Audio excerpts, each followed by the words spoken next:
শুভ সকাল বন্ধুরা, good morning, নমস্কার সবাইকে। আমি সোমা এসে গেছি আবার তোমাদের সাথে একটু গল্প করতে।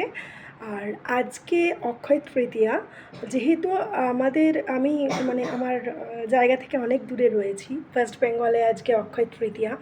যদিও গতকাল কিন্তু এখানে তামিলনাড়ুতে, আমরা যেহেতু কর্ণাটকে রয়েছি, তামিলনাড়ু তামিলিয়ান যারা আছে তারা কিন্তু গতকাল এটাকে উদযাপন করেছে। যাই হোক, তর্ক বিতর্কে যেতে চাইছি না। অক্ষয় তৃতীয়ায় সবাইকে আমার আন্তরিক শুভেচ্ছা ও ভালোবাসা। আর তোমাদের সুখ সমৃদ্ধি শান্তি পরিবারের সবার অক্ষয় হয়ে থাকুক, এই কামনা করি।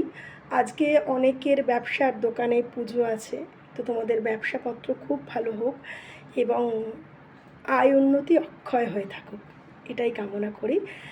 আজকে যেহেতু আমি দূরে আছি, তো আজকের দিনে অনেক দোকানে আমরা যেতাম, হালখাতা করতে যেতাম বা নেমন্তন্ন থাকতো, তো সেগুলো মিস করছি। সন্ধ্যেবেলা ছোটোবেলাতেও জামা কাপড় পরিয়ে দিত মা, নিয়ে দোকানে নিয়ে যেত, হাত ধরে সেই দোকানে যাওয়া, সেই ছোটোবেলার স্মৃতিগুলো তো অবশ্যই চারা দিয়ে ওঠেই, ভালো লাগে।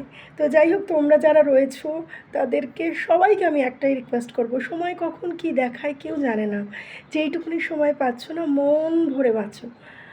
কারণ দেখো, আজকে আমি জানি অনেক কিছু হবে বা বিভিন্ন ফেস্টিভ্যালগুলো আমি কিন্তু সেলিব্রেট করতে পারি না, কারণ যেহেতু কর্ণাটকে হয় না, কিন্তু আমাদের ওখানে খুব ধুমধাম করে হয়, যেমন হোলি খুব ধুমধাম করে হয়। তো যাই হোক, সেই জন্য বলি, প্রত্যেকটা মুহূর্ত তোমরা যা পাচ্ছ, যতটুকুনি পাচ্ছ প্রাণ ভরে পাচ্ছ।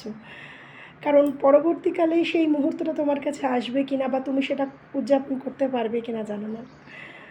খুব ভালো থাকো, শুভভাবে কাটো, শুভ চিন্তা নিয়ে বাঁচো, ভালো থেকো, ভালো রেখো।